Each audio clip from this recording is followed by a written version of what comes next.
This week's parsha, we learn about what occurred in the aftermath of the flood.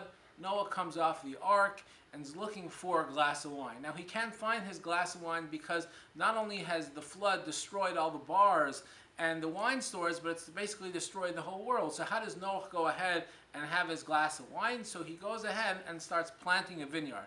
He plants the vineyard, goes ahead and harvests the grapes, and finally he presses them and he has his glass of wine. Now, he not only has one glass, but he has multiple glasses, and he ends up getting drunk, and the Torah goes into a very interesting narrative about what occurred with his drunkenness afterwards. But that's not what I want to focus on. What I want to focus is on how the Torah describes him in this endeavor. The Torah says, Vayachal Noach ish ha'adam. Noach became chulin, as Rashi says. What does chulin mean?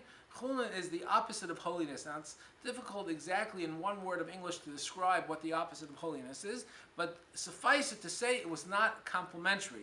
Noach was a righteous man, he was a holy man, he was faithful to God, and now we see he's becoming a little bit unholy. Now, the question we have to ask ourselves is, what's the big deal? I mean, what's wrong with just a glass of wine? I mean, we have to feel for Noah, because after all, he was 1 full year on this ark, this boat, and he had to feed all the animals, and he had so much stress and anxiety. The entire world, the civilization was being destroyed. All he wants when he gets off the boat is one glass of wine. Why do we go ahead and begrudge him his glass of wine?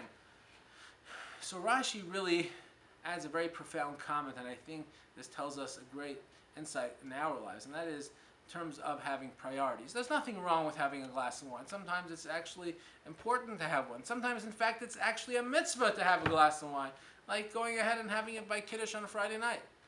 But when Noah came off the ark, he should have started reassessing priorities, and he should have reflected upon how this could have occurred, and looked back about how the immorality and the unethical behaviors of society which led to the destruction of the world through the flood.